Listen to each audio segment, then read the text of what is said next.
Muy buenos días a todas y a todos. Señora ministra, muchas gracias por su reconocimiento de ese esfuerzo interinstitucional que hemos venido haciendo los dos ministerios con el objetivo de hacer en Colombia cada día más y mejores escenarios de diálogo social. Sin esto este país no es viable. El tema de los actores ha venido siendo desde hace mucho tiempo, pero especialmente desde hace año y medio, cuando apareció ACA, una permanente cuestión de primer nivel en el Ministerio del Trabajo.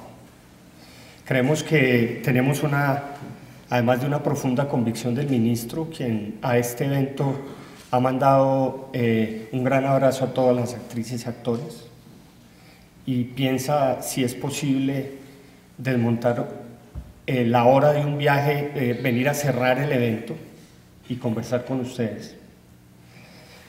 Lo que yo quisiera hacer hoy es simplemente un recorrido sobre las cuestiones fundamentales que consideramos se deben tener en cuenta para poder hacer un ejercicio de diálogo social que nos lleve a escenarios de negociación colectiva y de ejercicio de derechos colectivos de los trabajadores de la industria del arte y el entretenimiento.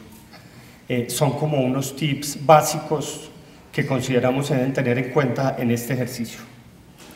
Lo primero es que esta industria hoy tiene unas características que no son las mismas de toda la vida y que son parecidas a las de otras industrias, pero también otras que son absolutamente propias y relevantes de la industria del entretenimiento y del arte.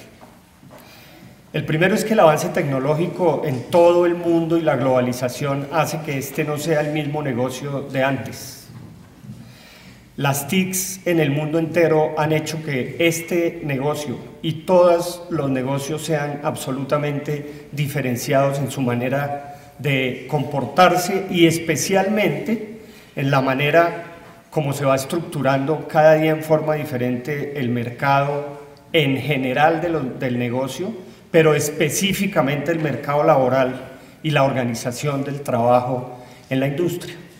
No es lo mismo hoy que hace 20 años la forma como se organizan las industrias de entretenimiento con el desarrollo sin límite y sin pausa de las tecnologías informáticas de las telecomunicaciones.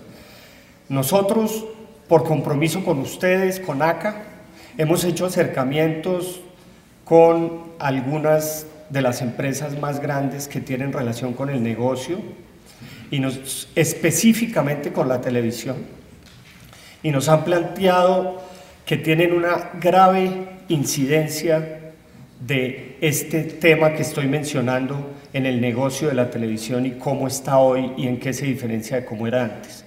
Y nos piden que si vamos a ser mediadores entre ustedes y ellos, siempre tengamos en cuenta que ambas partes tienen que mirar cuáles han sido las transformaciones, no solo en los escenarios de tecnología, sino en los escenarios, como digo, de organización del trabajo y de organización del negocio mismo.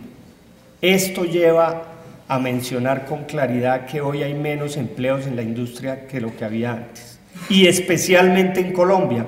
Esa es una realidad de apuño que empresarios y trabajadores del sector tienen que tener en cuenta, y desde el gobierno haremos lo que sea necesario para que esto se supere, la industria crezca y el empleo crezca, y que crezca en condiciones de dignidad y de decencia, como corresponde a los compromisos internacionales que tiene el país, no solo con la Organización Internacional del Trabajo, sino con otros escenarios que ya miraremos en esta presentación.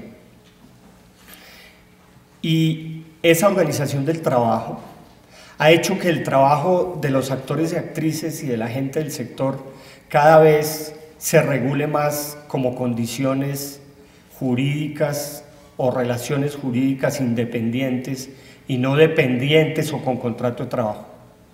Y eso hace que esas relaciones se conviertan en relaciones precarias, frente a lo que tienen que ver con los derechos y la protección de los trabajadores. Claro que sí, esta es por característica fundamental y por esencia una profesión liberal. La de ustedes es una profesión liberal y las profesiones liberales en el mundo por lo general se ejercen a través de relaciones jurídicas no dependientes.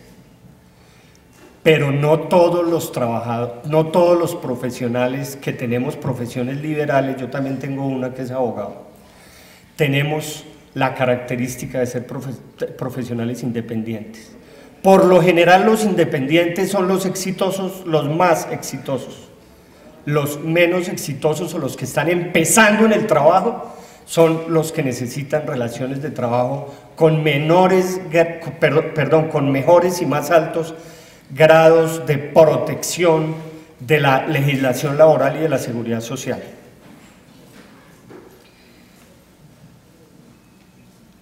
La otra característica es que en este mundo globalizado, progresivo, rápido y más en el de ustedes, en la industria en que trabajan, lo que se ve es que el empleo es más temporal y con menos vocación de permanencia. Como los negocios son tan rápidos, las industrias exigen que las relaciones laborales sean más cortas y que duren lo que dura un negocio. Y eso no lo debe permitir la legislación laboral ni la protección social, porque el principio general de la Constitución política es que las relaciones laborales deben tener vocación de permanencia. ¿Cuáles son los riesgos fundamentales que vemos nosotros que se pueden desprender de estas características objetivas? Es que negando la realidad uno no avanza socialmente, hay que asumirla para poder poner los puntos sobre los problemas fundamentales que tienen las relaciones sociales y jurídicas en materia del trabajo. Nosotros pensamos que con estas características del sector que acabo de mencionar, objetivas, que están así independientemente de nuestra voluntad, pues entonces hay unos riesgos que se pueda bajar sustancialmente y ha sucedido la calidad del trabajo y la desprotección en el trabajo en la industria. Y a eso es que tenemos que salirle adelante, a eso es que la política pública del Ministerio de Cultura y de Trabajo quiere salirle adelante. Ese es el propósito que tenemos y lo queremos construir con ustedes. Podemos llegar a escenarios de formas de vinculación absolutamente atípicas y propias, contratos de corta duración, algo así como contratos específicos para una película, un programa, una serie y no más, y la relación esa jurídica entre contratos de trabajo y contratos civiles o comerciales, los primeros con todas las garantías que exige la legislación laboral y de seguridad social, y los segundos sin esas garantías en la medida en que son contratos como cualquier profesional que ejerce una profesión liberal, como un abogado que le lleva un pleito a un cliente y le cobra unos honorarios, ahí no está incluida ni la seguridad social ni nada. Entonces, nos vemos en escenarios en los cuales no es fácil definir quién emplea a los trabajadores. Ese es un escenario que nosotros tenemos que definir. ¿Quién es el empleador de un trabajador? Porque como los negocios en esta y en todas las industrias se van especializando y entre el trabajador y el dueño del negocio empiezan a crearse unas intermediaciones que se pueden llamar laborales o pueden llamarse simplemente civiles o comerciales, entonces termina muchas veces el trabajador en la industria no pudiendo identificar quién es verdaderamente quien está empleando en concreto el producto de su trabajo. Y para efectos de una reclamación se vuelve un poco difusa la responsabilidad jurídica y entonces los abogados perdemos los pleitos de los trabajadores porque en últimas no podemos determinar quién es el responsable de las obligaciones de carácter laboral o de seguridad social. Y lógicamente allí se desprenden también otros temas mucho más especializados que yo no manejo y por eso no me voy a meter, que tienen que ver con esas discusiones que ya se han vuelto recurrentes sobre derechos de autor y derechos de propiedad intelectual, que también los vamos a tratar pero en otro espacio de este evento. y allí van pegadas ya condiciones de trabajo específicas que también pueden deteriorar la calidad del trabajo en el sector. Las largas jornadas de trabajo, trabajo en días festivos y de descanso obligatorio, ingresos inestables para los trabajadores, empleos de duración absolutamente limitada y sobre todo el más grave, periodos frecuentes y muy largos de desempleo de los profesionales de la industria. Ese tal vez sea el compromiso fundamental de los dos ministerios. ¿Qué vamos a hacer para lograr que los trabajadores del sector cuenten con un empleo y una empleabilidad más o menos permanente? Allí creo que varias noches ha estado sin dormir el viceministro de Empleo, el doctor Gómez, porque hemos discutido mucho el tema. ¿Qué hacer para que esto no suceda? Y lógicamente el tema de la seguridad social, pues entonces en unos contratos que no tienen una determinación clara de vocación de permanencia y de estabilidad, pues entonces la seguridad social termina quedando bajo la responsabilidad del trabajador, quien tiene que pagar sus cotizaciones y mantenerse vinculado a la seguridad social, que hoy en el mundo es la única forma de obtener en el tema de las pensiones una prestación económica al final de la vida laboral. Pensar en subsidios de los estados para pagar las pensiones de los trabajadores es una idea que dejó de existir en el mundo desde hace mucho tiempo por la lógica del capital. Esa, digamos, es una quimera. Aquí en este mundo, estoy hablando del mundo mundial, como dicen por ahí, en este mundo mundial, toca construir la pensión, y por fortuna tenemos al doctor Juan Carlos Cortés que nos haga esas aclaraciones ahorita en su exposición. Los escenarios económicos no nos permiten llegar a ese tipo de subsidios, aunque en algunos casos sea absolutamente necesario crearlos, pero de alguna parte tiene que salir la plata. Ahí es donde tenemos que poner a volar la imaginación y a volar la técnica de las políticas públicas para poder llegar a escenarios que cubran a trabajadores que terminando su vida laboral no han podido construir financieramente su pensión.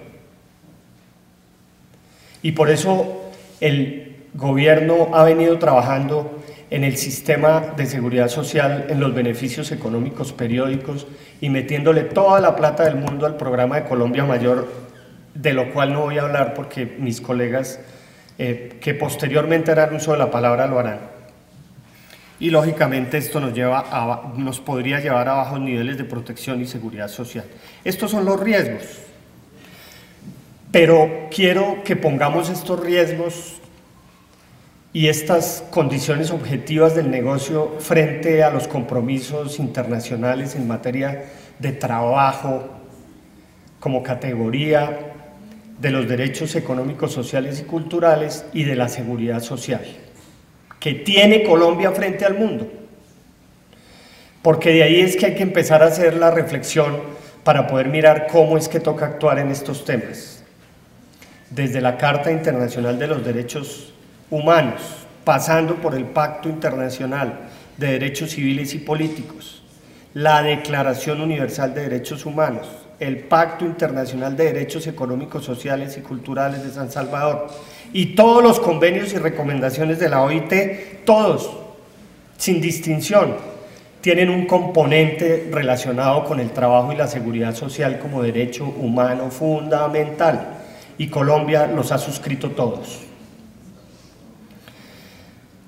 Y la falta de efectividad en la aplicación de todos estos instrumentos, que lógicamente los directivos de ACA ya se los deben saber muy bien y los han repasado muchas veces para entender cómo es el ejercicio del derecho de asociación sindical, a nosotros nos toca estudiarlos todos los días, absolutamente todos los días, son de las lecturas de la mesa de noche.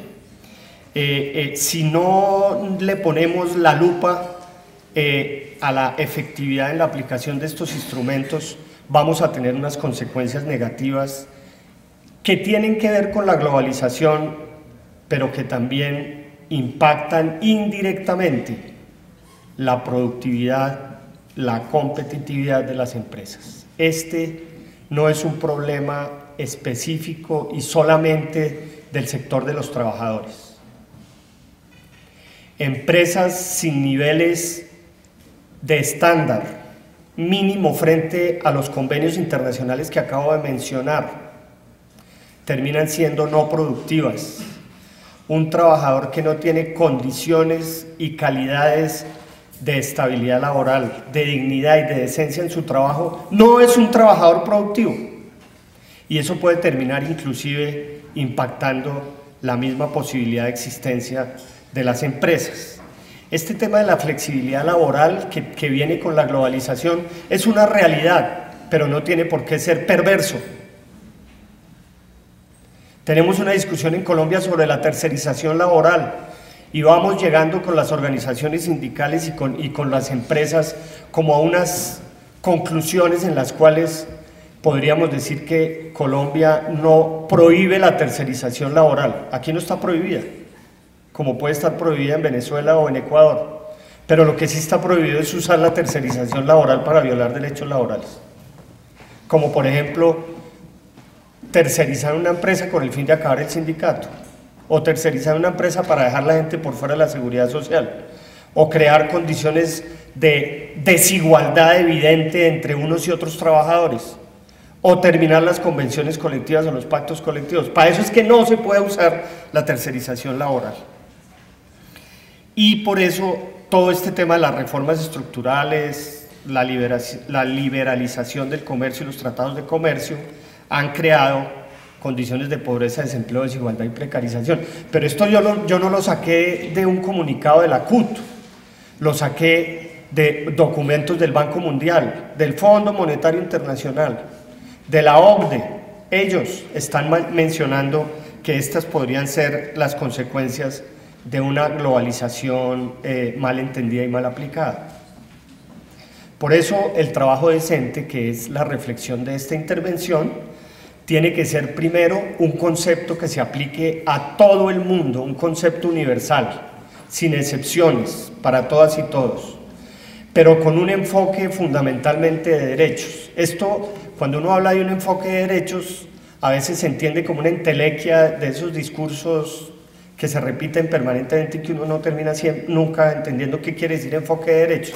No, enfoque de derechos quiere decir en concreto que una persona tiene que estar empoderada frente a lo que tiene derecho como trabajador, independiente o dependiente, y ejercer los derechos es enfocarse en los derechos. Y cuando uno está en responsabilidades de carácter público como la nuestra ahora, tiene que entender que la gente está ejerciendo un derecho, no pidiendo un favor. Ese es el enfoque de derechos.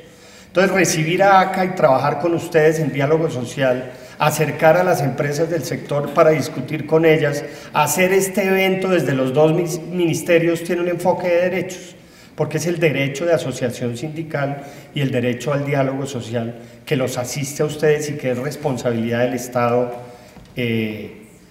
hacerlos eficaces. La Corte Constitucional en muchas sentencias dice: los derechos que están en esta Constitución no pueden estar vacíos de contenido material y concreto. Ese es el enfoque de derechos. Quiere decir que la Constitución del 86, que era un bello poema, ¿no?, una entelequia jurídica, pasó a ser una carta de derechos que se concreta en realidades sociales y en realidades económicas. Y el diálogo social es parte del trabajo decente porque es la única vía de lograr que empleadores y trabajadores lleguen a consensos que no quiebren las empresas, pero que mejoren progresivamente la situación de los trabajadores. Y el enfoque global sí es fundamental, o también es fundamental. No es posible que los trabajadores de la industria del arte y del entretenimiento en Colombia se desprendan de la realidad del negocio a nivel global. Eso digamos, sería como tratar de tapar el sol con un dedo y no es posible que eso suceda entre nosotros.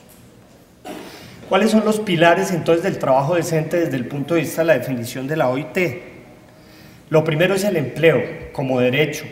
Hay que promover para tener trabajo decente en un país empleos que sean exactamente empleos decentes. es decir, que hay que promover empleos en los cuales los trabajadores puedan ejercer sus derechos específicos y concretos y los principios fundamentales del trabajo que voy a tratar de resumir un poquito más adelante. Pero lo más importante tal vez en términos de pilar del derecho del trabajo decente es el aumento progresivo de la extensión de la protección y la seguridad social. Nosotros en el Ministerio vivimos un poco tratando de diferenciar las formas de formalización laboral y hemos llegado a la conclusión de que eso es lo mismo, que no es la formalización que hace el del Viceministerio de Empleo y otra la que hacemos en el Viceministerio de Relaciones Laborales, eso es lo mismo, pero fundamentalmente está referido con la universalización, independientemente de que usted tenga una relación laboral como trabajador y con contrato de trabajo, o que tenga una forma de ejercer su profesión como trabajador independiente, independiente de esas características, el acercamiento, la protección, la permanencia sin interrupción en los sistemas de seguridad social es un derecho de todos los trabajadores colombianos. Y por último, reforzar el tripartismo y el diálogo social. Esto es fundamental. Ese tema de trabajadores, empleadores y Estado juntos en el diálogo social se convierte como en una necesidad absolutamente central en el tema de las relaciones laborales. El semestre pasado este país tuvo unos conflictos laborales muy fuertes, muy fuertes. Casi que pensamos en algún momento que se nos iba a destortillar este tema, pero el diálogo social nos acompañó y se nos olvidó dormir y todas esas otras cosas y nos dedicamos a hacer diálogo social y logramos salir de esa conflictividad tan fuerte que tuvimos el semestre pasado, pero fue así, entendiendo que solamente las tres partes sentadas hasta que lleguemos a un acuerdo es la única posibilidad de tener escenarios de trabajo decente. Y estos son como los derechos fundamentales en el trabajo, que están en todos los instrumentos internacionales, todos. Primero, prohibición de la esclavitud, lógicamente del trabajo forzoso y la servidumbre. El derecho a la seguridad social es como para que ustedes se van haciendo un marco general del ejercicio de su derecho de asociación y para dónde es que tienen que dirigirse en el escenario de defensa y avance en los derechos de los trabajadores de la industria. La seguridad social, el derecho a elegir trabajo, el derecho a salario igual por trabajo igual, el derecho a fundar sindicatos y sindicalizarse, el derecho a descansar y disfrutar del tiempo libre en términos razonables, es decir, tener una jornada laboral razonable, el acceso a la justicia para poder reclamar los derechos, la libertad de expresión plena en el mundo del trabajo, la no discriminación y lógicamente la protección a la maternidad. Y estos son los 8 convenios donde están, que ustedes debían como estudiárselos, mucho. El 87 sobre libertad sindical, el 98 sobre aplicación de los principios del derecho de sindicalización, el 29 sobre trabajo forzoso, el 105 sobre abolición definitiva del trabajo forzoso, esos dos son uno solo prácticamente, el 29 y el 105, el 138 sobre trabajo infantil, dura discusión la que nos puso uno de los directores de Caracol en un foro recientemente y que nos dijo, entonces ¿qué? Que no salgan los niños en la televisión. Ahí nos puso una discusión fuertísima, pero ahí están los límites del trabajo infantil, que ese sí son sagrados, no solo para nosotros como ministerio, sino para todo el mundo. Entonces habrá que hacer una armonización de la posibilidad de ese trabajo infantil con las normas internacionales y específicamente con el convenio 182. Igualdad de remuneración entre mano de obra masculina y femenina, clarísimo. y que es el convenio 100, y el 111, que es no discriminación en materia de empleo y ocupación. Todos esos 8 convenios, que son como los convenios que reúnen los principios fundamentales del trabajo, han sido ratificados por Colombia. Y que estén ratificados por Colombia quiere decir que no existen por allá los convenios y por acá nuestra legislación. No, no, no. Ese artículo 53 y el 93 de la Constitución Política dicen que cuando Colombia en el Congreso de la República ratifica un convenio, ese convenio hace parte de la legislación interna. Es decir, que ya no se necesita nada más, solo decir aprobado el convenio tal y eso ya es ley de la República. Ley. Digamos, ya no es el convenio por allá que toca ir a Ginebra a pedir la copia para conocerlo, no, es que entra a regir plenamente, es vinculante para todas las autoridades y para los particulares, y eso es importante que lo conozca todo el mundo. Y eso fue lo que hicieron los constituyentes del 91 en la Constitución, y específicamente en el artículo 53. Yo no me voy a poner a leer todo este artículo acá, simplemente miren estos 11 principios fundamentales del trabajo, que debían estar desde hace muchos años, podría haber sido desde el año 92 o 93, en un estatuto del trabajo que los compilara, los ordenara y los arreglara en términos regulatorios, pero hasta el día de hoy pues no ha salido el estatuto del trabajo. Hay que preguntarle a los congresistas de la República qué ha pasado con la infinidad de proyectos de estatuto del trabajo que se han presentado. Este gobierno tiene una mesa puesta de discusión sobre el tema del Estatuto del Trabajo, pero todavía hay muchas discusiones entre sindicalistas, entre empleadores y entre empleadores y sindicalistas sobre cuál debía ser el contenido del Estatuto del Trabajo. Ese es el artículo 53 de la Constitución y ustedes tendrán que repasarlo muchas veces. Y para finalizar, ¿qué proponemos nosotros desde el Ministerio del Trabajo? Y habiendo conversado con el Ministerio de Cultura y con el de Comercio, como para decir, venga, empezamos a trabajar. Yo quiero destacar que ACA no ha cumplido año y medio, y me puse a revisar qué han hecho en ese año y medio, y desprogramados no han estado. Han hecho cosas muy importantes. Esas cosas que ustedes han avanzado en el escenario internacional, en el escenario nacional, y que ya son concretas, como la negociación que lograron con los canales para efectos de la jornada laboral, como empezar ¿sí?, a trabajar un proyecto de ley. Yo comparto plenamente la reflexión que hizo la señora ministra. Y no es porque uno tenga la voluntad o no de repetir lo que ya está regulado en materia laboral, no, es que hay un principio general de derecho que dice que la ley no se repite. Entonces, nosotros tendremos que ver con mucho